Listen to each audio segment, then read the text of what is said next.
आता आपण विदर्भातील कारंजा-लाड या गावी जाणार आहोत. तिथे माधव आणि अंबा म्हणजेच अंबिकेचा पुनर्जन्म झाला होता. अंबा माता हीच पूर्वी जन्मीची अंबिका होती. तिने 16 वर्षाचे कडक व्रत केले होते आणि एके दिवशी तिला स्वप्न पडले की साक्षात दत्त महाराज तिच्या ओटीत येत आहे आणि तो दिवस उजाडला. शुक्ल पक्षातील ती पवित्र तिथी होती. दुपारची वेळ. अंबा मातेच्या पोटी एका तेजस्वी बालकाचा जन्म झाला. बाळाचे रूप असे होते की बघणाऱ्यांचे डोळे टिपावे. पण जन्मताच एक आश्चर्य घडले. इतर बालके जन्माला आल्यावर रडतात, ट्याट्या करतात, पण हे बाळ रडले नाही. बाळाने आपली चिमुकले डोळे उघडले आणि स्पष्ट आवाजात उच्चार केला, ओम. त्यानंतर शांत, एकदम शांत. घरात आनंद उत्सव साजरा झाला. बाळाचे नाव ठेवले नरहरी. तेच पुढे नृसिंह सरस्वती होणार होते. पण जसजसे दिवस जाऊ लागले तशी आई वडिलांची चिंता वाढू लागली. नरहरी आता 3 वर्षाचा झाला होता, पण तो एकही शब्द बोलत नव्हता. इतर मुले आई बाबा म्हणतात, पण नरहरी फक्त हसायचा आणि आकाशाकडे बघायचा. गावात कुजबूज सुरू झाली. बाळ मुके आहे का बहिरे आहे? माधव आणि अंबा खूप काळजीत असत. त्यांनी अनेक वैद्यांना बोलावले, पण एका वैद्याने तर कहरच केला. तो म्हणाला, बाळाला ऐकू येते की नाही ते तपासण्यासाठी आपण एक मोठी घंटा वाजवून बघू किंवा लोखंडाची मोठी सळई तापून त्याला चटका देऊन बघू. आई घाबरली आणि म्हणाली, नको, माझ्या बाळाला चटका नको. पण नरहरीने हे सर्व बघून फक्त एक गोड स्मित केले. तो का बोलत नव्हता? तर त्याला संसाराच्या व्यर्थ गोष्टी बोलायच्या नव्हत्या. त्याला फक्त वेद बोलायचे होते. पण कधी? अंबा माता रोज देवाकडे बघून प्रार्थना करायची, देवा, तू दिलेल्या वचनेनुसार आलास, पण असा मुका का झालास? माझ्याशी एक शब्द तरी बोल. नरहरी आपल्या आईचे दुःख जाणवत होते, पण ते योग्य वेळ येण्याची वाट पाहत होते. ती वेळ होती मुंजा, म्हणजे उपनयन संस्कार, आणि तो दिवस जवळ आला. वयाच्या 7व्या वर्षी नरहरीची मुंज ठरली. घरात तयारी सुरू झाली. मांडव पडला. भटजी आले. पण सर्वांच्या मनात एकच भीती होती की मुंज लागल्यावर भटूला गायत्री मंत्राचा उच्चार करावा लागतो आणि नंतर भिक्षा मागावी लागते. जर नरहरी बोललाच नाही तर मुंजे कशी होणार? आई अंबा मुलाला नाव घालताना त्याच्या कानात पुटपुटली, बाळा, आज तरी माझी लाज राख. आज तरी आई म्हणून मला हाक मार. नरहरीने आईकडे बघितले. त्यांच्या डोळ्यात एक वेगळीच चमक होती. जणू ते सांगत होते, आई थांब, आज मी असे काही बोलेल जे ऐकून जग थक्क होईल. काय घडणार होते मुंजेच्या वेळी? ज्या मुलाने 7 वर्ष तोंड उघडले नाही, तो आज खरोखर बोलणार होता का? आणि जर बोलला तर असं काय सांगणार होता ज्यामुळे आई वडिलांच्या पायाखालची जमीन सरकणार होती? हा फक्त मौन भंग नव्हता, ही महायज्ञाची सुरुवात होती. मित्रांनो, ही कथा एक अशा वळणावर आली आहे जिथे एका 7 वर्षाच्या मुलाच्या तोंडातून साक्षात 4 वेद प्रकट होणार होते. पण त्यानंतर नरहरी आपल्या आईकडून जे मागणार होता ते कोणत्याच आईला सहन होणार नव्हते. काय असेल ती मागणी पाहूया पुढे. कारंजा गावातील मंडपात आता तणाव खूप पसरला होता. भटजींनी हातात अक्षदा घेतल्या. सावधान असा जयघोष सुरू झाला. मंगलाष्टक संपली. बाळ नरहरीच्या गळ्यात जानवे म्हणजेच यज्ञ पवित्र घालण्यात आले. आता तो विधी आला ज्याची सर्वांना भीती होती, म्हणजे भटूला गायत्री मंत्राची विधी देणे आणि भटूने ते उच्चारणे. वडिलांनी म्हणजेच माधवरावांनी बटूला जवळ घेतले. उपरणे डोक्यावर घेऊन त्यांनी मुलाच्या कानात गायत्री मंत्राचा उच्चार केला. मंडपात शांतता पसरली होती. सर्वांचे डोळे नरहरीच्या ओठांकडे लागले होते. हा मुलगा बोलेल का, की ही मुंज अपूर्ण राहणार? आई अंबाचा श्वास रोखला गेला होता आणि मग त्या 7 वर्षाच्या बालकाने आपले डोळे उघडले. त्याच्या ओठांची हालचाल झाली आणि जो आवाज बाहेर पडला तो एका लहान मुलाचा नव्हता, तर तो ढगांच्या गडगड्यासारखा गंभीर आणि स्पष्ट होता. ओम भूर्भुवः स्वहा. नरहरी बोलला. मंडपात जल्लोष झाला. बाळ बोलले, बाळ बोलले. आई अंबाच्या डोळ्यातून आनंदाच्या अश्रूंच्या धारा लागल्या. तिने देवाला हात जोडले. पण हा आनंद काही क्षणांचाच होता, कारण पुढच्या क्षणी जे घडले त्याने उपस्थित पंडितांच्या पायाखालची जमीनच सरकली. नरहरी फक्त गायत्री मंत्र बोलून थांबला नाही. जसा गंगेचा प्रवाह अडवता येत नाही तसा ज्ञानसागराचा प्रवाह त्याच्या मुखातून फुटला. त्या 7 वर्षाच्या बालकाने तिथे उभे राहून ऋग्वेदातील ऋचा म्हणायला सुरुवात केली. अग्निमेळे पुरोहितम यज्ञस्य देवम ऋतबीजम. त्याचा उच्चार इतका शुद्ध, इतका स्पष्ट आणि वेगवान होता की तिथे बसलेल्या वृद्ध घनपाठी ब्राह्मण सुद्धा थक्क झाले. लोक बघतच राहिले. हा मुलगा तर जन्मापासून मुका होता. याला वेद कोणी शिकवले? नरहरीने एका सुरात ऋग्वेद, यजुर्वेद आणि सामवेदाचे मंत्र म्हणायला सुरुवात केली. जणू साक्षात सरस्वती त्याच्या जिभेवर नाचत होती. गावातील जे पंडित मगाशी चेष्टा करत होते ते आता नरहरीच्या पायावर डोके ठेवून होते. त्यांना समजले होते की हे सामान्य बालक नाही, हा साक्षात जगद्गुरू आहे. विधी पूर्ण झाला. आता वेळ होती मातृत्व भिक्षा मागण्याची. परंपरेनुसार बटूने हातात झोळी घेऊन आईकडे जायचे आणि म्हणायचे, ओम भवती भिक्षामदेही, म्हणजे माते मला भिक्षा दे. नरहरी हातात झोळी घेऊन आईकडे गेला. अंबा माता सोन्याच्या ताटात लाडू, पेढे आणि गोडधोड घेऊन उभी होती. ती खूप खुश होती. तिचा मुलगा आता बोलत होता. तिला वाटले आता माझे बाळ माझ्याजवळ राहणार, संसारात रमणार. नरहरी आईसमोर उभा राहिला. त्याने त्याचे रूप आता बदलले होते. डोळ्यात एक वैराग्याची आग होती. त्याने झोळी पुढे केली आणि खणखणीत आवाजात म्हणाला, माते भिक्षा वाढ. आईने भिक्षा वाढण्यासाठी हात पुढे केला, पण नरहरीने झोळी मागे घेतली. नाही आई, मला हे लाडू पेढे नको आहेत. अंबा गोंधळली. मग काय हवे तुला? बाळा, तू आज मागशील ते देईल मी. नरहरीने आईच्या डोळ्यात बघितले आणि तो एकच वाक्य बोलला, ज्याने आईच्या काळजाचे तुकडे झाले. आई, मला संन्यास घेण्याची भिक्षा दे. मला हा संसार नको. मला या बंधनातून मुक्त कर. मला काशीला जाऊन तपश्चर्या करायची आहे. ताटातील लाडू जमिनीवर पडले. अंबा तिथेच जागीच खाली मटकन बसली. काय म्हणालास? संन्यास? अरे वेड्या, तुझे वय काय? तू तर अजून 7 वर्षाचा आहेस. आता कुठे तुझे बोबडे बोल कानावर पडले आणि तू मला सोडून जाण्याची भाषा करतोस? तिने मुलाला घट्ट मिठी मारली. बाळा, तुला माहित आहे का मी तुझ्यासाठी किती नवस केले. 16 वर्ष मी अन्नाचा त्याग केला. अनवाणी चाललेस तेव्हा तू मला मिळाला आहेस आणि तू म्हणतोस मी जाऊ? मी तुला जाऊ देणार नाही. वडिलांनी पण समजवण्याचा प्रयत्न केला. अरे नरहरी, संन्यासा वृद्धापकाळात घ्यायचा असतो. हे खेळण्याचे शिकण्याचे वय आहे. तू गृहस्थाश्रम स्वीकार. आमचा वंश वाढव. नरहरीने अलगद आईला बाजू केले, पण मायेने. तो आता मुलगा म्हणून नाही तर गुरु म्हणून बोलत होता. तो म्हणाला, आई, ज्याला तू बाळ म्हणतेस तो या देहाचा धर्म आहे, पण आत्मा अमर आहे. तू म्हणतेस म्हातारपणी संन्यास घे, पण मृत्यू कधी येईल हे कोणाला माहित आहे का? ज्या झाडाला फळ यायचे आहे ते कधीही येऊ शकते. आई रडत होती. तिचा आक्रोश थांबत नव्हता. बाळा, तुझे हे तत्वज्ञान मला समजत नाही रे. मला फक्त माझा मुलगा हवाय. जर तू निघून गेलास तर आमचे म्हातारपण कोण सांभाळेल? आम्ही कोणाच्या तोंडाकडे बघून जगायचे? आम्हाला अग्नी कोण देणार? तिचे हे दुःख पाहून नरहरीचे मन रवले, पण त्याचे ध्येय निश्चित होते. तो आईच्या जवळ गेला. तिच्या डोक्यावरून मायेने हात फिरवला. आई, तुझा हा प्रश्न बरोबर आहे.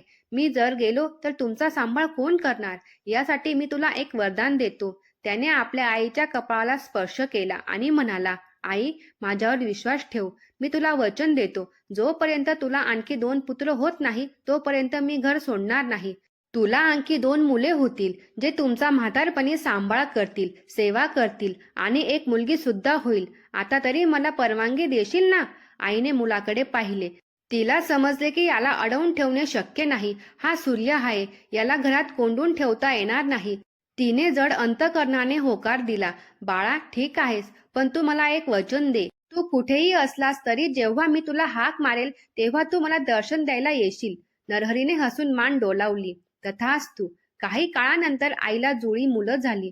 नरहरीने दिलेले वचन पूर्ण झाले. आता जाण्याची वेळ आली होती. वयाच्या अवघ्या 8व्या वर्षी नरहरीने आपल्या आई वडिलांच्या चरणावर डोके ठेवले. घराचा उंबरठा ओलांडला आणि तो निघाला सत्याच्या शोधात. त्याने मागे वळून पाहिले नाही. त्यांचा प्रवास सुरू झाला उत्तरेकडे, थेट काशीच्या दिशेने, म्हणजे वाराणसीच्या दिशेने. त्या काळात प्रवास सोपा नव्हता. घनदाट जंगले, हिंस्र प्राणी आणि सूर दरोडेखोर. पण या बालयोगाच्या चेहऱ्यावरचे तेज बघून वाघ, सिंह सुद्धा रस्ता बदलत होते. ते काशीला पोहोचले. काशी विद्वानांची नगरी, जिथे अनेक दिग्गज पंडित होते, जे स्वतःला वेदांचे जाणकार समजत होते. पण जेव्हा या छोट्या बालकाने मणिकर्णिका घाटावर बसून वेदांवर भाष्य करायला सुरुवात केली तेव्हा संपूर्ण काशी हादरली. कोण आहे हा मुलगा? वय 8 वर्ष आणि बुद्धी बृहस्पतीसारखी. जिथे कृष्ण सरस्वती नावाचे एक महान वृद्ध संन्यासी होते. ते शंकराचार्याच्या परंपरेतले होते. त्यांनी नरहरीला ओळखले. त्यांनी नरहरीला बोलावले. बाळा, तू या कलियुगाचा उद्धार करण्यासाठी आला आहेस ना? तुला आता दीक्षा घ्यावी लागेल. विधिवत दीक्षा झाली. नरहरीचे मुंडन करण्यात आले. भगवी वस्त्रे परिधान केली हातात दंड आणि कमंडलू घेतले आणि कृष्ण सरस्वतीने त्यांना एक नवीन नाव दिले, श्री नृसिंह सरस्वती. म्हणजेच नरहरी नाव हे मागे पडले आणि जगाला मिळाले नृसिंह सरस्वती. नाव का दिले नृसिंह सरस्वती? कारण ते नरहरी होते आणि सरस्वती कारण ते ज्ञानाचे सागर होते. आता ते संपूर्ण संन्यासी झाले होते. त्यांनी काशीतील लोकांचा उद्धार केला, अनेक पंडितांचे गर्व हरण केले, पण त्यांना आठवण होती आपल्या आईला दिलेल्या वचनाची आणि त्यांना कार्यक्षेत्र निवडायचे होते दक्षिण भारत. त्यांनी काशीचा निरोप घेतला. 20 वर्षानंतर. काही ग्रंथांनुसार हा काळ कमी जास्त असू शकतो, पण मुख्य घटनाक्रम असाच आहे. ते पुन्हा आपल्या गावी कारंजाला आले, पण आता ते बाळ नरहरी नव्हते, ते स्वामी नृसिंह सरस्वती होते. ते आपल्याच घरासमोर उभे राहिले आणि त्यांनी आवाज दिला, भवती भिक्षामदेही. म्हातारी झालेली आई वडील माधव आणि अंबा बाहेर आले. त्यांनी या तेजस्वी संन्याशाला बघितले. त्यांना ओळखू आले नाही, पण हृदयाचे ठोके मात्र वाढले होते. अंबा मातेने भिक्षा वाढली तेव्हा स्वामी हसले आणि म्हणाले, आई, ओळखले नाहीस का? मी तुझा नरहरी. अंबा मातेच्या हातातली भिक्षा खाली पडली. तिने हंबरडा फोडला. माझा नरहरी आला. त्याने आई वडिलांच्या पायावर डोके ठेवले. आई, मी तुला वचन दिले होते की इतर मुले तुझा सांभाळ करतील. ते करत आहे ना? आईने सांगितले, हो. तुझे भाऊ आमची खूप सेवा करतात, पण तुझी आठवण क्षणभरही जात नाही. नृसिंह सरस्वतींनी त्या दिवशी आई वडिलांना आत्मज्ञान दिले. त्यांना सांगितले की हे मोहमाया सर्व नाशवंत आहे. खऱ्या ईश्वराला ओळखा. त्यांच्या उपदेशाने आई वडिलांना मुक्तीचा मार्ग सापडला. त्यांनी समजून घेतलं की आपला मुलगा आता जगाचा पिता झाला आहे. त्यांचा निरोप घेऊन स्वामी निघाले. आता त्यांचे लक्ष निश्चित होते. त्यांना कृष्णा नदीच्या तीरावर जायचे होते. तिथे दत्ताचे स्थान होते. ते चालत चालत त्र्यंबकेश्वर मार्गाने नाशिक करून पुढे सरकले.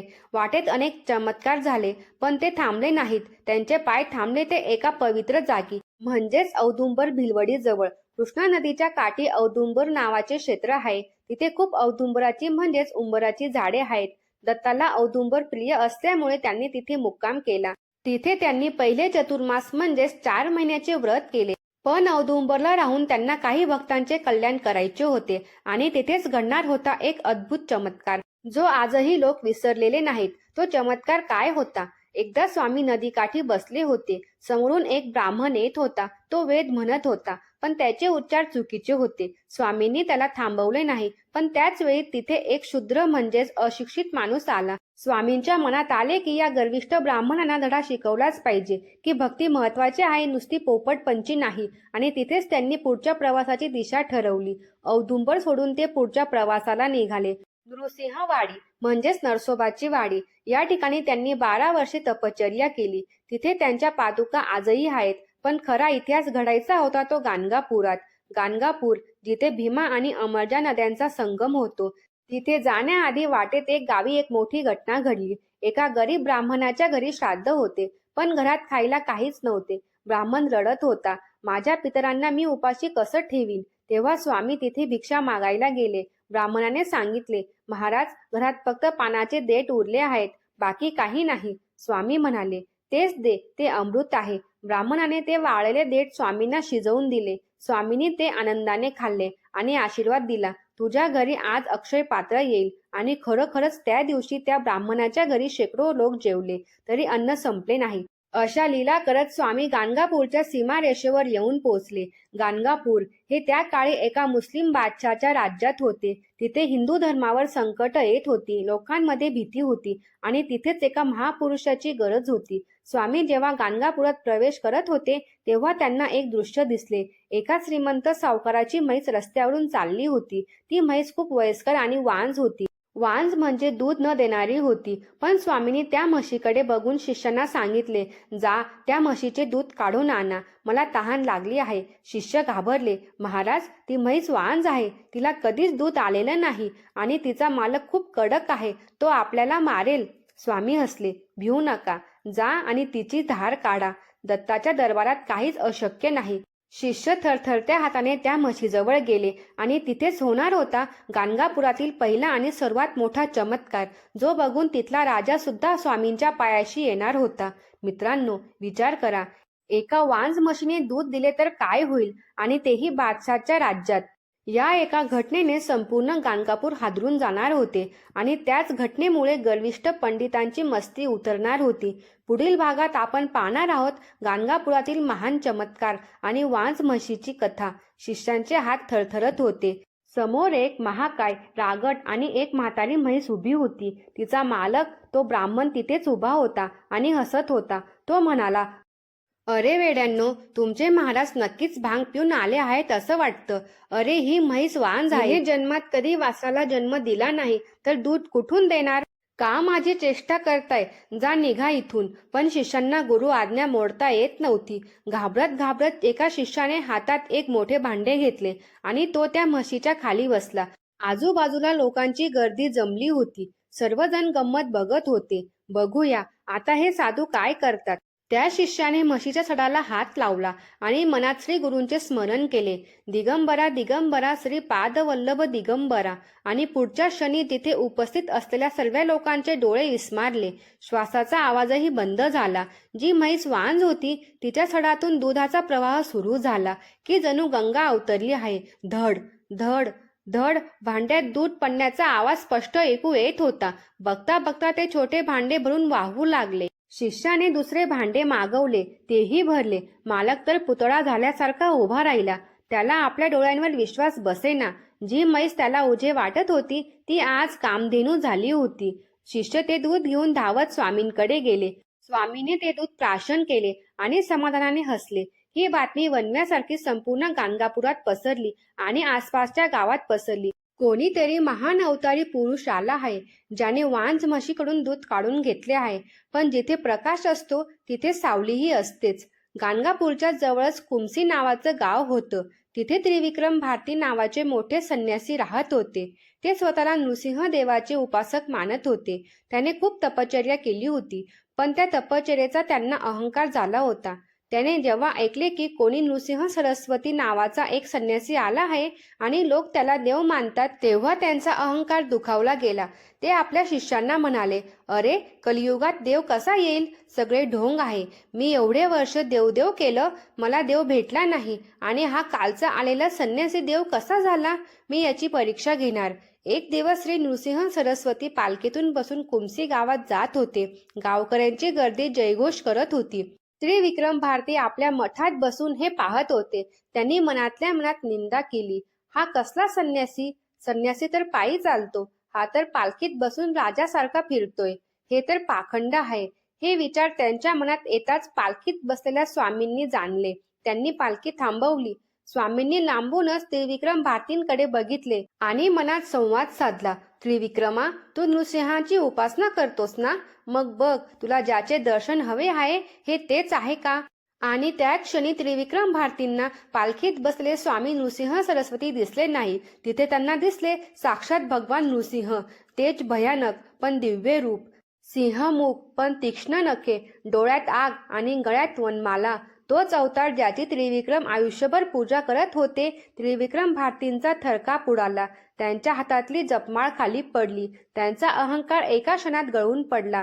ते धावत सुटले आणि भर चौकात त्यांनी पालखीसमोर साक्षात दंडवत घातला. प्रभू, मला क्षमा करा, मी तुम्हाला ओळखले नाही. काजव्याने सूर्याला नाव ठेवावे तसा मी मूर्ख बनलो. तुम्ही ढोंगी नाहीत, तुम्हीच साक्षात ब्रह्मदेव आहात. स्वामींनी स्मित हास्य केलं आणि त्यांना उठवले. त्रिविक्रमा, अहंकार हा ज्ञानाचा शत्रू आहे. तो सोडला तरच ईश्वर मिळेल. या घटनेनंतर त्रिविक्रम स्वामींचे परम भक्त बनले.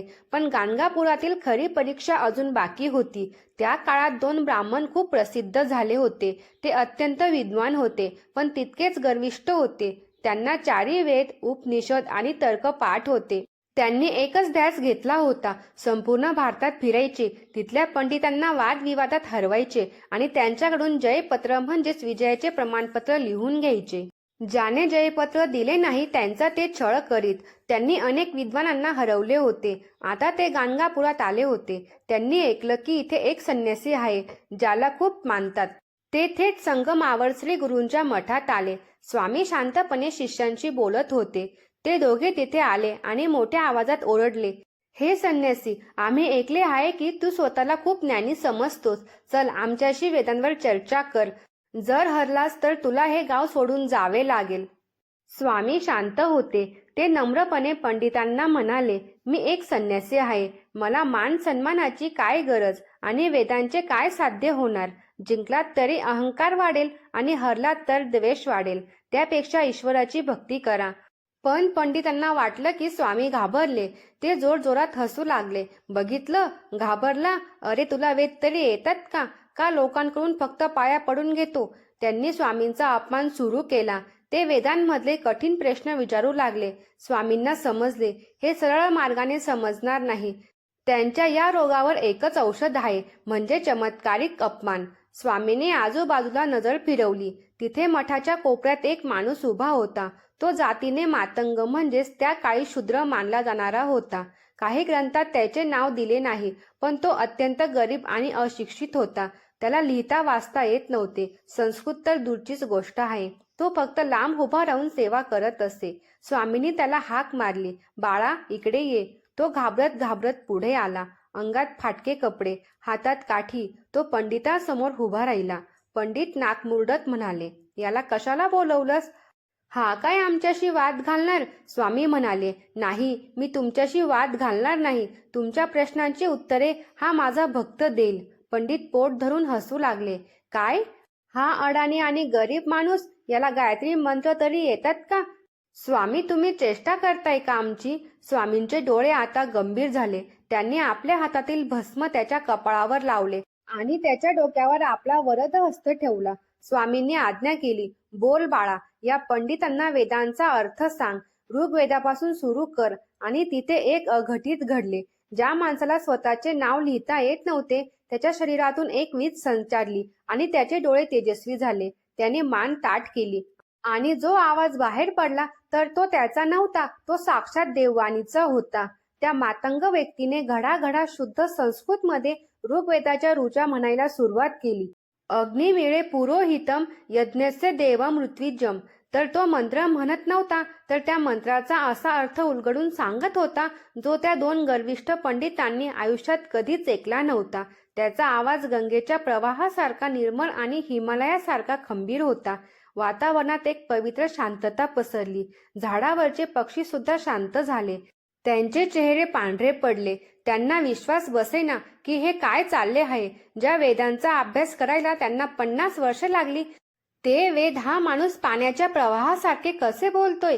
त्या क्षणी त्या दोन पंडितांचा अहंकार असा तुटला जसा काचेचा महल दगडाने फुटतो. त्यांना समजले की विद्या ही पुस्तकात नसते, ती गुरुकृपेत असते. ज्यांच्या डोक्यावर सद्गुरूंचा हात आहे त्याला जगातील कोणतेच ध्यान दुर्लभ नाही. त्या मातंग भक्ताच्या डोळ्यातून अश्रू वाहत होते. त्याला स्वतःला माहीत नव्हते की तो काय बोलतोय, पण त्याला आतून एक परमानंद मिळत होता. त्याला आज समजले होते की देवाच्या दरबारात जात पात धर्म काहीच नसते, तिथे फक्त भाव असतो. पंडित धावत आले. त्यांनी स्वामींच्या पायावर लोळण घेतली. महाराज, आम्हाला क्षमा करा. आमचे डोळे उघडले. आम्ही फक्त पोपटपंची केली, पण खरा अर्थ आम्हाला आज समजला. आमचा अहंकार जळाला. स्वामींनी त्या मातंग भक्तावरील हात काढला आणि तो पुन्हा सामान्य झाला. त्याला काहीच आठवत नव्हते. स्वामी पंडितांना म्हणाले, विद्येचा उपयोग नम्रतेसाठी करायचा असतो, वादासाठी नाही. जा आणि यापुढे कोणाचाही अपमान करू नका. पंडितांनी आपले जयपत्र फाडून टाकले आणि ते स्वामींचे शिष्य झाले. या घटनेनंतर स्वामींचा गाणगापुरात जय जयकार झाला. लोकांना खात्री पडली की हे दत्तात्रय आहेत. पण स्वामींची लीला येथेच थांबणार नव्हती. आता एक अशी घटना घडणार होती जी मृत्यूला सुद्धा आव्हान देणार होती. गाणगापुरात रोज शेकडो लोक येत असत. त्यात एक स्त्री आली होती. तिचे नाव काही कथांमध्ये गंगाबाई असे सांगितले जाते. ती अत्यंत दुःखी होती. ती ब्राह्मण सुवासिनी होती, पण तिचे नशीब फुटक्या कवडीसारखं होतं. लग्नाला अनेक वर्ष झाली, पण तिला मूल होत नव्हते. सासरचे लोक तिला टोमणे मारत. शेवटी ती कंटाळून गाणगापुरात आली आणि स्वामींच्या चरणी सेवा करू लागली. ती रोज संगमावर अंघोळ करायची, ओल्या कपड्याने मठाला प्रदक्षिणा घालायची आणि स्वामींच्या दर्शनाला उभी राहायची. स्वामींनी तिच्याकडे बघितले आणि विचारले, माते, काय हवे आहे तुला? ती रडत म्हणाली, स्वामी, मला पुत्र हवा आहे. लोक मला वांज म्हणतात. माझी ओटी भरा. स्वामींनी हसून तिच्या हातात 2 फळे दिली. नारळ दिलं. जा, तुझे कल्याण होईल. ते आनंदित झाली. पण तिची परीक्षा संपली नव्हती. काही काळाने तिला मुलगा झाला नाही, पण तिचे पती आजारी पडले. इतके आजारी पडले की जगण्याची आशा उरली नाही. एके दिवशी रात्री तिचे पती मरण पावले. गावातील व्यक्ती जमले आणि म्हणाले, अरे अरे बघा, तिचं नशीब बघा. मूल तर झालंच नाही, आता कपाळच पांढरे झाले. आता ही विधवा झाली. लोक अंत्ययात्रेची तयारी सुरू करू लागले. तिरडी बांधली गेली. पतीचे प्रेत त्यावर ठेवले गेले. ती स्त्री वेड्यासारखी रडत होती. स्वामी, तुम्ही तर आशीर्वाद दिला होता, मग हे काय झालं? माझे पती मला सोडून कसे गेले? तुमचे शब्द खोटे कसे ठरेल? तिचे ते शब्द, तिचा तो अधिकार, जणू काही देवाला जाब विचारत होती. आणि मित्रांनो, इतिहासात असे काही फार कमी वेळा घडते की भक्तांच्या हट्टापायी देवाला निसर्गाचे नियम बदलावे लागतात. यमराजाला आलेली शिकार परत करावी लागते. स्वामींनी आपले डोळे उघडले. त्यांच्या डोळ्यात आता नृसिंह नव्हते, तर करुणार्णव दत्त होते. त्यांनी शिष्यांना विचारले, बाहेर काय चालले आहे? शिष्याने सांगितले, महाराज, एका स्त्रीचा पती वारला आहे आणि ती तुमच्याकडे न्याय मागत आहे. स्वामी उठले. ते हळूहळू त्या प्रेताच्या दिशेने चालू लागले. वातावरण स्तब्ध झालं. लोक श्वास रोखून बघत होते. स्वामी काय करणार? मेलेल्याला जिवंत करणार? अशक्य. हे सृष्टीच्या नियमाविरुद्ध आहे. स्वामी प्रेताच्या जवळ आले. त्यांनी त्या रडणाऱ्या स्त्रीकडे बघितले. तिचे कुंकू पुसले होते. बांगड्या फुटायच्या होत्या. स्वामींनी आपल्या कमंडलूतून पाणी हाताच्या तळव्यावर घेतले. मंत्र उच्चारला आणि सर्वांसमोर एका मोठ्या आवाजात म्हणाले, आयुष्य असते तर मरतो कशाला? आणि मी असताना यम येतोच कशाला? काय अर्थ होता याचा? काय त्या प्रेतात प्राण परत येणार होते? स्वामीने ते पाणी प्रेताच्या तोंडावर शिंपडले. आणि मित्रांनो, काय झालं असेल पुढे? प्रेत उठले की नाही? आणि जर उठले तर यमराजाने काय केले? हा प्रसंग गाणगापूरच्या इतिहासातील सर्वात रोमांचक प्रसंग आहे, ज्याने मृत्युंजय मंत्राची ताकद सिद्ध केली. पुढील भागात आपण पाहणार आहोत मृत्यूवर विजय आणि सतीची कथा पूर्ण स्वरूपात. वातावरणात एक भयानक शांतता होती. हजारो डोळे त्या प्रेताकडे आणि स्वामींच्या हाताकडे लागले होते. स्वामींच्या कमंडलूतून ते मंत्राग्नीने भरलेले पाणी त्या मृतदेहाच्या थंड पडलेल्या चेहऱ्यावर पडले. पाण्याचे थेंब ओघळून खाली पडले. 1 क्षण गेला, 2 क्षण गेले. काहीच हालचाल झाली नाही. लोकांमध्ये कुजबूज सुरू झाली. बघितले, काहीच झाले नाही. मेलेला माणूस कधी उठतो का? हा निसर्गाचा नियम आहे. त्या स्त्रीचा, त्या माऊलीचा श्वास रोखला गेला होता. तिने स्वामींच्या चरणांवरची पकड ढिली केली नाही. तिचे डोळे मिटले होते आणि होठांवर फक्त दत्त दत्त हा जप सुरू होता. आणि मग त्या प्रेताच्या उजव्या हाताच्या करंगळीत एक सूक्ष्म हालचाल झाली. कोणीतरी ओरडले, बोट हलले, बोट हलले. सर्वांचं लक्ष तिथे गेले. पाहता पाहता त्या मृत शरीराच्या छातीत श्वास भरू लागला. फुफ्फुसे हलली. आणि ज्याप्रमाणे एखादा माणूस गाढ झोपेतून आळस देत उठावा, तसे त्या ब्राह्मणाने आपले डोळे उघडले. तो हळूहळू उठून बसला. त्याने आजूबाजूला बघितले. लोक रडत आहेत. पत्नी जमिनीवर लोळत आहे. स्वतः तिरडीवर पडलेले आहे. तो गोंधळला. तो म्हणाला, अरे, हे काय चालले आहे? मी तर झोपलो होतो आणि तुम्ही सगळे माझ्याकडे असे का बघत आहात? त्याचा आवाज ऐकून त्याची पत्नी, जी मगाशी दुःखाने अर्धी मेली होती, ती आता वेड्यासारखी ओरडली, स्वामी, तुम्ही परत आलात? तिने धावत जाऊन पतीला मिठी मारली नाही, तर आधी श्री नृसिंह सरस्वतींच्या पायावर डोके ठेवले. तिचे अश्रू स्वामींच्या पायावर पडले आणि त्या उष्ण अश्रूंनी स्वामींचे पाय धुतले गेले. महाराज, तुम्ही देव आहात. तुम्ही यमराजाच्या ताडीतून माझ्या पतीला परत आणलं. माझा सुहाग परत दिला. लोक जयघोष करू लागले. दिगंबरा दिगंबरा, श्रीपाद वल्लभ दिगंबरा, हा नाद आकाशाला भिडला. ज्यांनी स्वामींची चेष्टा केली होती ते लाजेने खाली मान घालून उभे होते. स्वामी शांत होते. त्यांनी त्या ब्राह्मणांना आणि त्याच्या पत्नीला आशीर्वाद दिला. बाळा, तुझे आयुष्य अजून संपले नव्हते. ही यमराजाची चूक होती, पण भक्तीने सुद्धा नियतीचे नियम बदलू शकतो, हेच मला जगाला दाखवायचे होते. जा सुखाने संसार करा. तो ब्राह्मण आणि त्याची पत्नी पूर्वजन्म मिळाल्यासारखे घरी गेले. ही बातमी वाऱ्यासारखी नाही, तर वनव्यासारखी पसरली. गाणगापूरच्या बाहेर कर्नाटक, महाराष्ट्र, तेलंगणापर्यंत लोक बोलू लागले. गाणगापुरात एक असे स्वामी आले आहेत, जे मेलेल्या माणसांना जिवंत करतात. आता मठात रोज हजारांची गर्दी होऊ लागली. दुःखी, रोगी, कष्टी येऊ लागले आणि स्वामी कोणालाच रिकामी हाताने पाठवत नव्हते. पण स्वामींची परीक्षा घेण्यासाठी निसर्ग नवनवीन रूपे घेऊन येत होता. एके दिवशी दुपारची वेळ होती.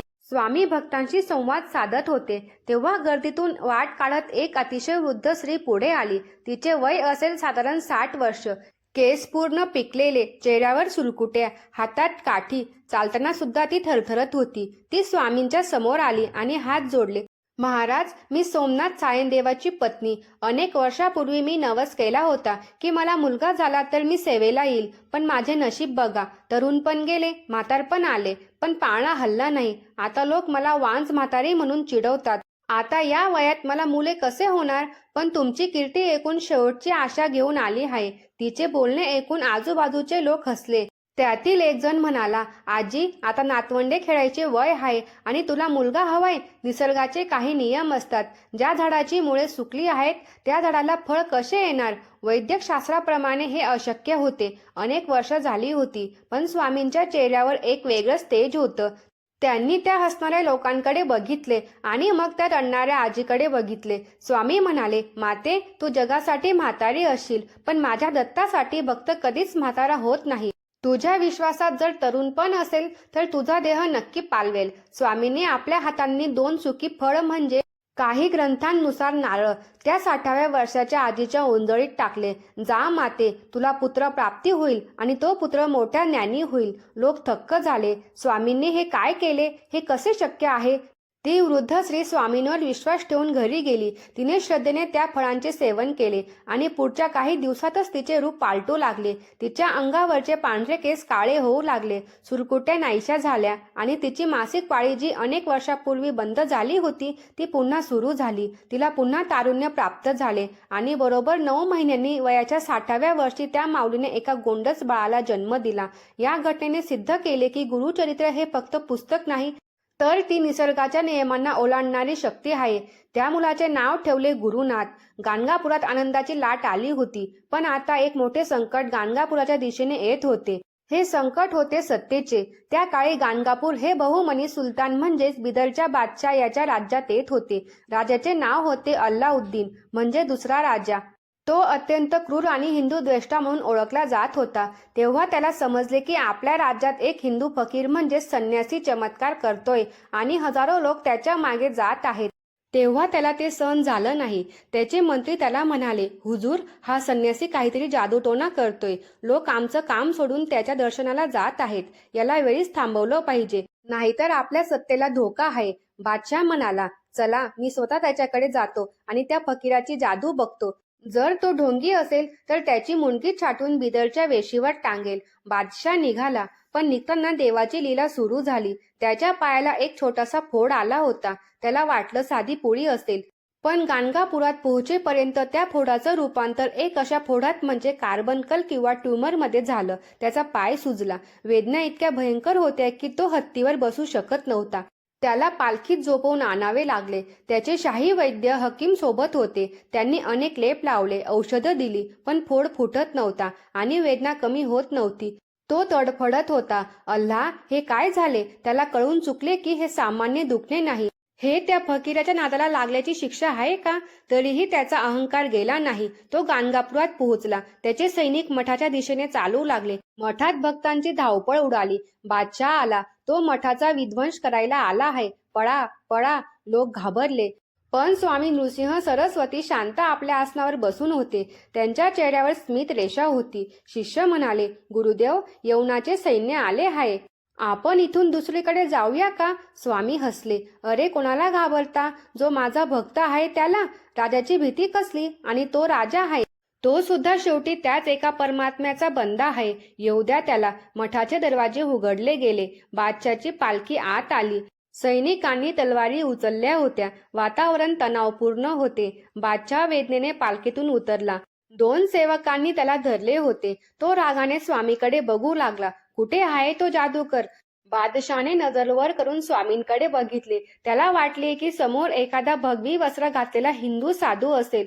पण जेव्हा त्याची नजर स्वामींच्या डोळ्याला भिडली तेव्हा तिथे त्याला काहीतरी वेगळेच दिसले. त्या क्षणी बादशाचा अहंकार गळून पडला. त्याला समोर आसनावर नृसिंह सरस्वती दिसले नाही. त्याला तिथे एक दिव्य वीर म्हणजे मुस्लिम संत दिसले. काहींच्या मते त्याला साक्षात नूर म्हणजेच दिव्य प्रकाश दिसला. त्याच्या डोळ्यासमोरून धर्म, जात, भाषा याचे पडदे बाजूला झाले. त्याला जाणवले की समोर बसलेली व्यक्ती ही हिंदू किंवा मुसलमान नाही, तर ती एक ईश्वरी शक्ती आहे. त्याच्या पायाची वेदना जी मगाशी जीवघेणी होती, ती स्वामींच्या एक दृष्टिक्षेपाने अचानक शांत झाली. जणू बर्फाची पट्टी ठेवावी तसा थंडावा त्याच्या शरीरात पसरला. त्या क्रूर राजाचे डोळे पाणावले.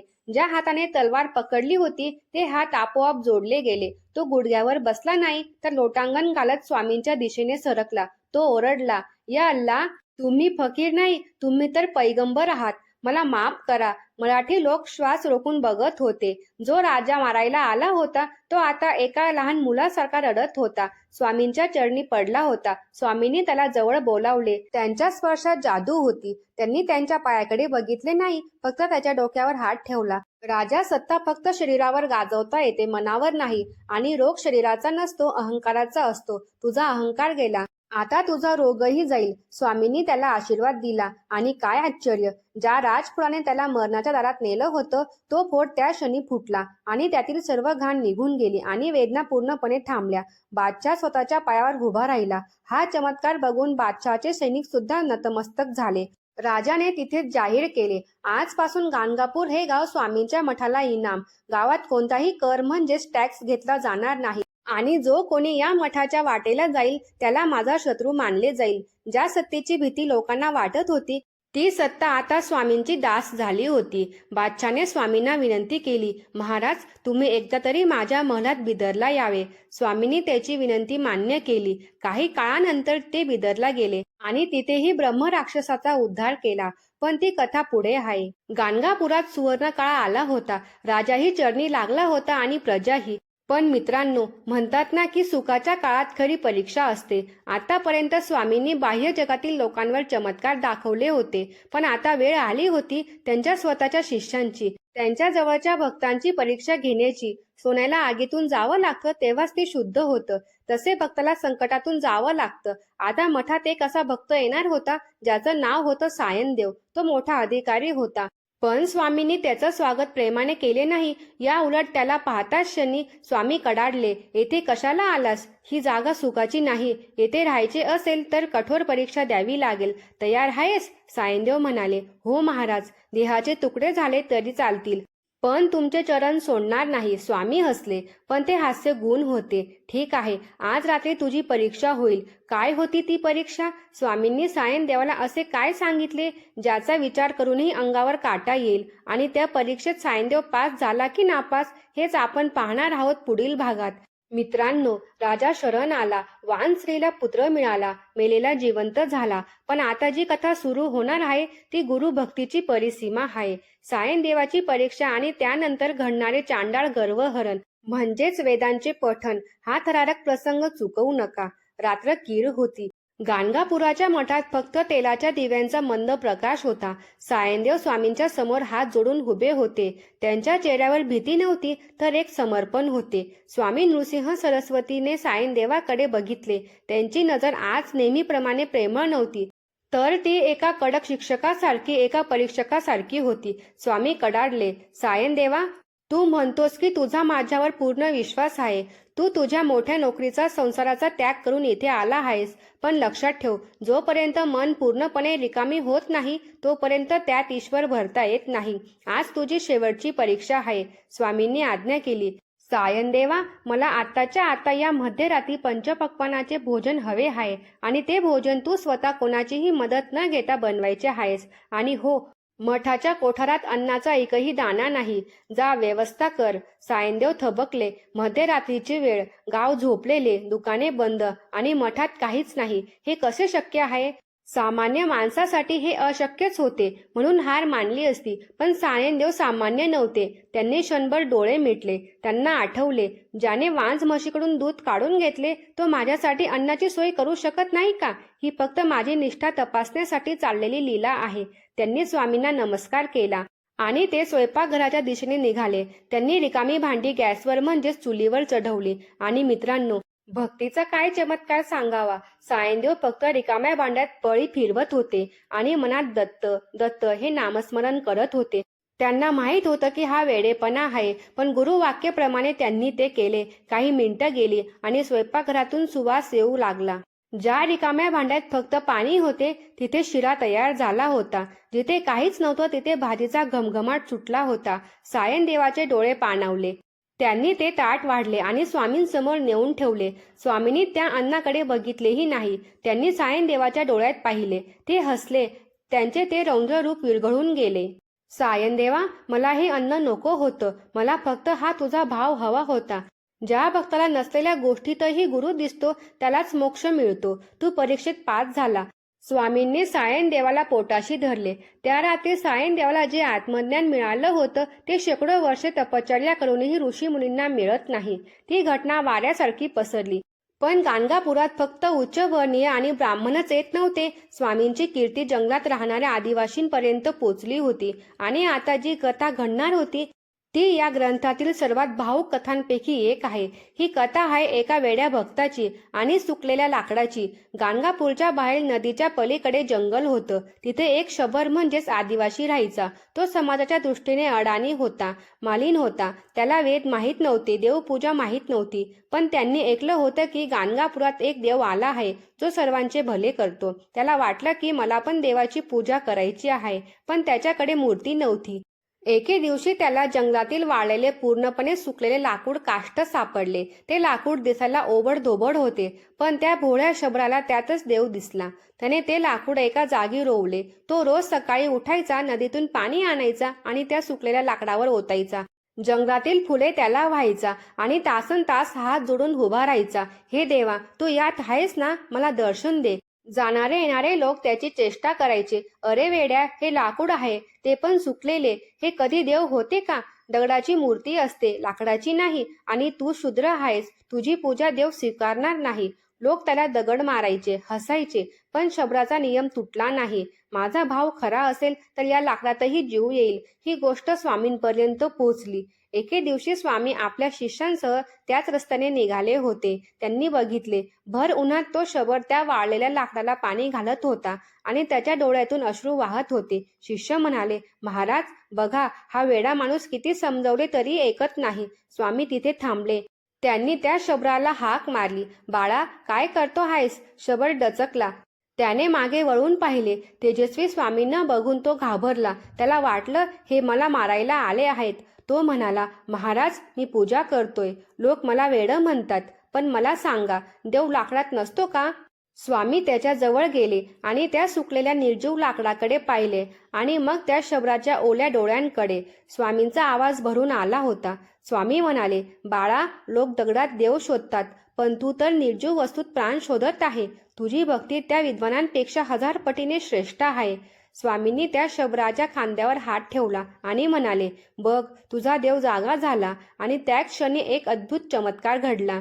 ज्या वाळलेल्या लाकडाला वर्षानुवर्षे पालवी फुटत नव्हती, जे लाकूड आतून पूर्णपणे मेल्यासारखे होते, स्वामींची दृष्टी पडताच त्या लाकडाला हिरवीगार पालवी फुटली. त्यांच्या फांद्यातून हिरवीगार पाने बाहेर आली. बघता बघता त्या सुकलेल्या काष्टाचा एक दवरलेला वृक्ष झाला. हे वृक्ष बघून शबर रडू लागला. तो स्वामींच्या पायावर पडला. देवा, तू आलास, तू आलास. स्वामींनी त्याला उठवले. बाळा, हा वृक्ष तुझ्या भक्तीची साक्ष आहे. जोपर्यंत ही सृष्टी आहे तोपर्यंत लोक सांगतील की एका शबराच्या भक्तीने वाळलेले लाकूड हिरवे केले. हा चमत्कार बघून सोबत असलेल्या शिष्यांचे आणि निंदकांचे डोळे उघडले. त्यांना समजले की देवाला संस्कृत मंत्र नाही तर फक्त हृदयाची हाक समजते. दिवस सरत होते. गाणगापूर आता आनंदाने न्हाऊन निघाले होते. पण स्वामींच्या मनात मात्र वेगळेच विचार सुरू होते. त्यांना दिसत होते की कलियुग वेगाने पुढे येत आहे. एके दिवशी त्यांनी सर्व भक्तांना, शिष्यांना आणि गावकऱ्यांना मठात बोलवले. वातावरण नेहमीप्रमाणे प्रसन्न नव्हते. स्वामींचा चेहरा गंभीर होता, जणू काही मोठे घडणार होते. सभा मंडप खचाखच भरला होता. स्वामींनी बोलायला सुरुवात केली. हा उपदेश फक्त त्या लोकांसाठी नव्हता, तर येणाऱ्या हजारो वर्षाच्या पिढ्यांसाठी होता. त्याला कलियुग धर्मनिर्पण म्हणतात. स्वामी म्हणाले, भक्त हो, तुम्ही जे आता पाहत आहात ते सत्ययुगाचे प्रतिबिंब आहे. पण पुढे येणारा काळ कठीण आहे. कलियुगाचा प्रभाव वाढणार आहे. पुढे काय होईल? राजा प्रजेचे रक्षण करणार नाही तर भक्षण करेल. गुरु शिष्याचा मान ठेवणार नाही. मुले आई वडिलांना ओझे समजतील. गायीची कत्तल होईल. आणि खोट्याला सत्य मानले जाईल. धर्म फक्त बोलण्यासाठी राहील, आचरणात नाही. लोक घाबरले. मग महाराज, आमचं रक्षण कोण करणार? स्वामींनी शांतपणे उत्तर दिले, जो धर्माला धरून राहील त्यालाच मी दर्शन देईल. स्त्रियांनी आपला पतिव्रता धर्म पाळावा आणि पुरुषांनी एक पत्नीव्रत पाळावे, परस्त्री मातेसमान पाळावी. जो हे साधे नियम पाळेल त्याच्या घरी मी भिक्षेला नक्की येईल. त्या दिवशी स्वामींनी स्त्रियांचे स्वधर्म, गृहस्थाश्रम आणि गुरुसेवा यावर सखोल मार्गदर्शन केले. पण या प्रवचनाच्या शेवटी स्वामींनी जे वाक्य उच्चारले त्याने संपूर्ण सभा मंडपात शांतता पसरली. लोकांच्या काळजाचा ठोका चुकला. स्वामी म्हणाले, माझे अवतार कार्य आता पूर्ण झाले आहे. ही गर्दी, हा सन्मान मला नको आहे. मला आता एकांतात जायचे आहे. त्यामुळे मी एक निर्णय घेतला आहे. त्यांनी दीर्घ श्वास घेतला आणि घोषणा केली, मी गाणगापूर सोडून श्रीशैल्य पर्वतावर जाणार आहे. ते वाक्य नव्हते, ते जणू वजीर हात होता. नाही नाही महाराज, लोकांचा आक्रोश सुरू झाला. हजारो लोक रडू लागले. आम्हाला सोडून जाऊ नका, आम्ही अनाथ होऊ. तुमच्याशिवाय आमचे कोण आहे? कोणी स्वामींचे पाय धरले, कुणी रस्ता अडवला. आम्ही तुम्हाला जाऊ देणार नाही. प्राण गेले तरी चालतील, पण तुम्हाला सोडणार नाही. स्वामींची स्थिती एका आईसारखी झाली होती, जिला आपल्या मुलांना सोडून जावे लागते. पण निर्णय अटळ होता. त्यांनी भक्तांना शांत केले. शांत व्हा, माझा देह जरी गेला तरी मी मनाने इथेच राहणार आहे. पण आता मला जावेच लागणार, कारण यवनांचं राज्य वाढत आहे आणि जर मी इथे राहिलो तर विनाकारण संघर्ष होईल आणि त्यात तुमचे नुकसान होईल. तरीही लोकांचं समाधान होत नव्हतं. आम्ही कशाच्या आधारावर जगू? आम्हाला काहीतरी खून द्या. तेव्हा स्वामींनी एक अद्भुत गोष्ट केली. त्यांनी आपल्या पायातील खडावा म्हणजेच पादुका काढल्या. त्या निर्गुण पादुका होत्या. त्यांनी त्या पादुका मठाच्या गाभाऱ्यात ठेवल्या आणि सांगितले, हे माझे स्वरूप आहे. या पादुकांमध्ये माझा जीव आहे. जो या पादुकांची पूजा करील त्याला मी साक्षात दर्शन देईल. मी रोज दुपारी इथे भिक्षेला येईल, हे माझे वचन आहे. त्या पादुका बघून भक्तांना थोडा धीर आला, पण विरहाचे दुःख कमी होत नव्हते. स्वामींनी प्रवासाची तयारी सुरू केली. त्यांनी ठरवले की सर्वांना सोबत न्यायचे नाही. हा प्रवास एकट्याचा आहे. त्यांनी आपल्या हजारो शिष्यांमधून फक्त 4 प्रमुख शिष्यांना निवडले, जे त्यांच्यासोबत शेवटच्या प्रवासाला येणार होते. ते 4 भाग्यवान शिष्य होते. एक सायनदेव, ज्याची परीक्षा झाली होती. 2 नंदीनामा, ज्याला कुष्ठरोगातून बरे केले होते. 3 कृष्ण सरस्वती, काशीतील शिष्य. 4 सिद्धयोगी. बाकी सर्वांना त्यांनी गाणगापुरातच राहण्याची आज्ञा दिली. तुम्ही इथेच राहा, मठाची सेवा करा, अन्नदान चालू ठेवा. जो इथे अन्नदान करील त्याच्या घरी मी अन्नपूर्णा होऊन राहील. अखेर तो दिवस उगवला. गाणगापूर सोडण्याचा दिवस. नदीच्या काठावर जनसागर लोटला होता. प्रत्येकाच्या डोळ्यात पाणी होते. हवा सुद्धा जड झाली होती. पक्ष्यांचा किलबिलाट थांबला होता. स्वामी मठातून बाहेर पडले. त्यांनी एकदा मागे वळून आपल्या मठाकडे बघितले, आपल्या औदुंबराच्या झाडाकडे बघितले. त्यांच्या डोळ्यात एक तृप्त भाव होता. हे कार्य पूर्ण झाले. ते चालू लागले. लोक त्यांच्या मागे धावू लागले. महाराज थांबा, महाराज थांबा, महाराज एकदा बघा. पण स्वामी थांबले नाहीत. वैराग्य काय असते हे त्याच्या चालण्यातून दिसत होते. ज्या जागेवर त्यांनी इतके प्रेम केले ती जागा सोडताना त्यांना ना दुःख होते ना मोह. ते संगमावर आले. तिथे एक नाव म्हणजेच बोट तयार होती. ती साधी नाव नव्हती. भक्तांनी ती फुलांनी सजवली होती. त्याला पुष्पवाहन म्हणतात. स्वामी त्या नावेत बसले. 4 शिष्य त्यांच्यासोबत बसले. नाविकाने वल्ले मारले. नाव हळूहळू काठापासून दूर जाऊ लागली. काठावरचा आक्रोश शिगेला पोचला. दत्ता, गुरुराया, पुन्हा कधी येणार? स्वामींनी हात उंचावला. भिवू नकोस, मी तुझ्या पाठीशी आहे. हा आशीर्वाद त्यांनी हवेतूनच सर्वांना दिला. नाव प्रवाहाच्या मध्यभागी गेली आणि हळूहळू धोक्यात दिसेनाशी झाली. पण मित्रांनो, कथेचा शेवट इथे नाही. खरा चमत्कार अजून बाकी होता. स्वामींनी जाताना सांगितले होते की मी गेल्यावर तुम्हाला एक खून मिळेल. ती खून काय असणार होती? आणि कर्दळी वनात म्हणजे श्रीशैल्य मल्लिकार्जुनाच्या घनदाट जंगलात पोचल्यावर स्वामी नक्की काय करणार होते? ते देह ठेवणार होते की स्वदेह स्वर्गात जाणार होते? हा शेवटचा प्रवास एका मोठ्या रहस्याकडे घेऊन जात आहे. ते 4 शिष्य जेव्हा परत आले तेव्हा त्यांनी जे सांगितले ते ऐकून तुमचा विश्वास बसणार नाही. आणि 52व्या अध्यायात जी अवतरणिका म्हणजेच निरोप आहे, त्यात ते कसे गुपित लपले आहे, जे आजही भक्तांना गाणगापुरात खेचून आणते. मित्रांनो, आता आपण या महागाथेच्या अगदी शेवटच्या टप्प्यात आलो आहोत. पुढचा भाग हा शेवटचा असणार आहे. त्यात आपण पाहणार आहोत स्वामींचे गुप्त होणे, कर्दळी वनातील गुण आणि श्री गुरुचरित्र या ग्रंथाचे महात्म्य. तुमची मन घट्ट करून ठेवा, कारण शेवटचा निरोप देताना तुमचेही डोळे पाणावल्याशिवाय राहणार नाहीत. भीमा आणि अमरजा नद्यांच्या विशाल पात्रात धुक्याच्या पडद्याआड ती फुलांची नाव म्हणजे पुष्पवन हळूहळू पुढे सरकत होती. काठावर उभे असलेले हजारो भक्त आता दृष्टीआड झाले होते. त्यांचा आक्रोश आता फक्त वाऱ्याच्या झुळक्यासारखा पुसट ऐकू येत होता. नावेमध्ये शांतता होती. फक्त वल्ल्यांचा छपछप आवाज ऐकू येत होता.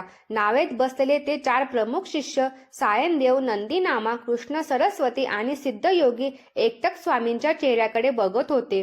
त्यांना माहीत होतं की हा प्रवास परतीचा नाही. गुरुदेव आपल्याला सोडून एक अशा लोकात जाणार आहेत जिथून ते देहाने परत येणार नाहीत. हा विचार करूनच त्यांच्या काळजाचे पाणी होत होते. पण स्वामी नृसिंह सरस्वतींचा चेहरा पहा. त्यावर ना दुःखाची छाया होती ना विरहाची छाया. तिथे होती फक्त एक अथांग शांतता. जसा मावळता सूर्य जाताना जगाला वचन देऊन जातो की मी पुन्हा उगवेल, तसेच ते शांत होते.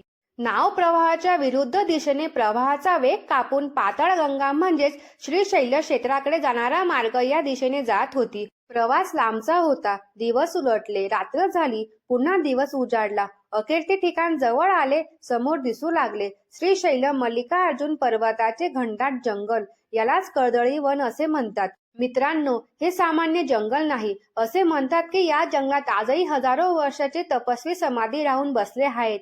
इथे सूर्यकिरणे सुद्धा जमिनीपर्यंत पोचायला घाबरतात.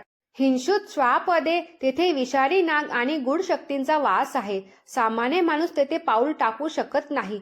पण स्वामी त्या जंगलाकडे बघून असे हसले जसा एखादा माणूस आपल्या घरी परत आल्यावर असतो. नाव काठाला आली. स्वामी खाली उतरले. 4ही शिष्य त्यांच्या मागे उतरले. स्वामींनी तिथेच त्या शिष्यांना थांबवले. त्यांनी हात उंचावला. बाळांनो, बस, तुमची साथ इथपर्यंतच होती. हा पुढचा प्रवास मला एकट्यालाच करायचा आहे. शिष्यांनी हंबरडा फोडला. ते स्वामींच्या पायावर कोसळले. सायनदेव रडत म्हणाला, गुरुदेव, आम्हाला असे वाऱ्यावरून सोडून कुठे जाता? आम्ही तुमच्याशिवाय कसे जगू? या घनदाट जंगलात तुम्ही एकटे कसे राहणार? आम्हाला सोबत घ्या. नंदीनामा म्हणाला, माझा कुष्ठरोग तुम्ही बरा केला. हा नवीन देह तुम्ही दिला. आता हा देह तुमच्या सेवेविना काय कामाचा? स्वामींनी त्यांना प्रेमाने उठवले. त्यांच्या डोळ्यातील अश्रू पुसले. ते म्हणाले, अरे वेड्यांनो, मी तुम्हाला सोडून कुठे जातोय? मी तर माझ्या निजधामी जातोय. आणि लक्षात ठेवा, जोपर्यंत गाणगापुरात माझी माधुकारी चालू आहे, जोपर्यंत माझा नावाचा जप तिथे चालू आहे, तोपर्यंत मी तिथेच आहे. तरीही शिष्यांचे समाधान होईना. त्यांना काहीतरी खूण हवी होती. तेव्हा स्वामींनी त्यांना एक वचन दिले, तुम्ही इथेच काठावर थांबा. मी प्रवाहाच्या दिशेने आत जातो. काही वेळाने प्रवाहातून 4 शेवंतीची फुलं म्हणजेच प्रसाद तुमच्याकडे येतील. जेव्हा ती फुले तुमच्या हातात पडतील तेव्हा समजा की मी सुखरूप माझ्या स्थानी पोचलो आहे आणि माझा आशीर्वाद सदैव तुमच्या पाठीशी आहे. हे शेवटचे आश्वासन देऊन स्वामी वळले. त्यांनी भगवे वस्त्रे सावरले, हातात दंड कमंडलू घेतले आणि त्या घनदाट हिरवेगार जंगलाच्या दिशेने चालू लागले. स्वामींची ती तेजस्वी आकृती हळूहळू झाडांच्या गर्दीत मिसळायला लागली. पहिले पाऊल, दुसरे पाऊल, ते चालत होते जणू हवा चालते. त्यांच्या पायांचा आवाजही येत नव्हता. काही क्षण ते दिसले आणि मग ते एका वळणावर झाडाला आडून ते नाहीसे झाले. गुरुदेव, सायनदेवाच्या तोंडातून एक अस्पष्ट हाक बाहेर पडली. आता तेथे फक्त जंगल होते. वारा घोंगावत होता. नदी वाहत होती, पण स्वामी नव्हते. जगाचा पोशिंदा दत्ताचा अवतार, ज्याने हजारो लोकांचे दुःख दूर केले होते, तो आज स्वतःला या जगापासून दूर घेऊन गेला होता. त्या शिष्यांना वाटले की आता आपले हृदय बंद पडेल. ती वेदना असह्य होती. ते 4ही शिष्य तिथेच नदीच्या काठावर दगडासारखे बसून होते. डोळे पाण्याकडे लागले होते. फुलं येतील का? का हे शेवटचे दर्शन होते? 1 तास गेला, 2 तास गेले. पाणी वाहत होते, पण फुले दिसत नव्हती. शिष्यांच्या मनात शंका येऊ लागली. स्वामी आपल्याला विसरले नाही ना? आणि अचानक नदीच्या निळ्याशार पाण्याबरोबर काहीतरी तरंगताना दिसलं. सोनेरी रंगाची चमक. ते जवळ आलं आणि शिष्यांचा आनंद गगनात मावेनासा झाला. ते खरोखरच 4 शेवंतीची टवटवीत फुलं होती. प्रवाहाच्या विरुद्ध दिशेने, म्हणजे काही कथांनुसार प्रवाहातूनच. ते फूल बरोबर त्या 4 शिष्यांच्या दिशेने येत होती. जणू स्वामींनी स्वतः आपल्या हाताने ते पाठवले होते. त्या फुलांनी काठाला स्पर्श केला, पण शिष्यांनी त्या फुलांवर झडप घातली नाही. तर थरथरत्या हाताने त्यांना उचलून डोक्याला लावले. त्या फुलांना आजही तोच सुगंध होता जो स्वामींच्या अंगाला यायचा. त्या क्षणी त्यांना खात्री पटली की स्वामी गेले नाहीत, ते अमर आहेत. त्यांनी फक्त देह लपवला आहे, पण चैतन्य रूपाने ते आपल्या सोबत आहेत. त्या 4 फुलांचा प्रसाद घेऊन शिष्य गाणगापूरला परतले.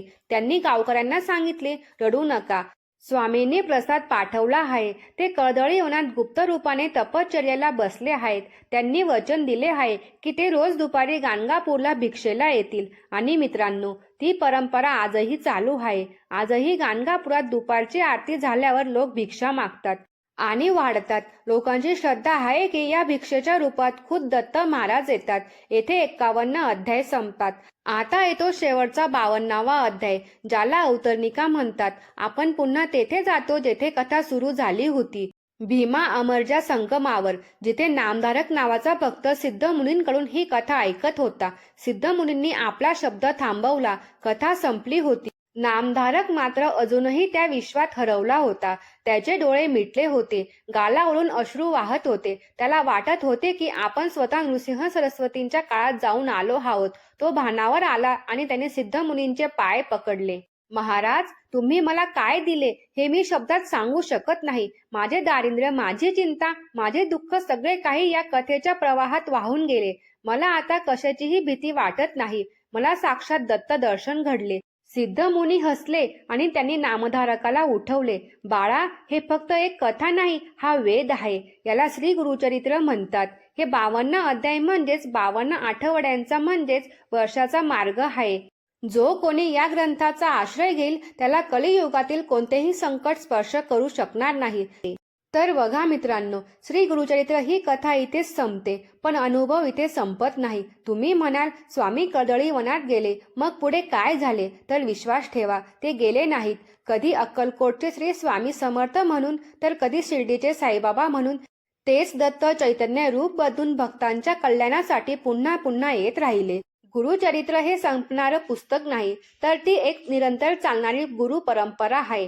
आज 52 अध्यायांच्या प्रवासात आपण जे काही ऐकलं ते श्रीपादांचा बालहट्ट असो किंवा नरहरीचे मौन असो किंवा वांस म्हशीचे दूध असो, यातील प्रत्येक चमत्कार आपल्याला हेच सांगतो की अशक्यही शक्य करतील स्वामी. फक्त गरज आहे ती एका हाकेची. जशी त्या नामधारकाची हाक ऐकली तशी तुमचीही हाक ते नक्की ऐकतील. जर तुमच्या जीवनात काही संकट असेल, काही मार्ग सापडत नसेल, तर एकदा डोळे मिटा, गाणगापूरचे स्मरण करा आणि मनापासून म्हणा, दिगंबरा दिगंबरा श्रीपाद वल्लभ दिगंबरा. बघा, तुम्हाला उत्तराची वाट बघावी लागणार नाही. उत्तर तुमच्या समोर असेल. तर बघा मित्रांनो, 52 अध्यायांचा हा महाप्रचंड प्रवास आज इथेच पूर्ण होत आहे. ही दिव्य कथा तुम्हाला कशी वाटली, हा अनुभव तुम्हाला कसा वाटला हे मला कमेंट करून नक्की सांगा. आणि ही कथा जर तुम्हाला मनापासून आवडली असेल तर तुमच्या मित्रांसोबत आणि परिवारासोबत नक्कीच जास्तीत जास्त शेअर करा.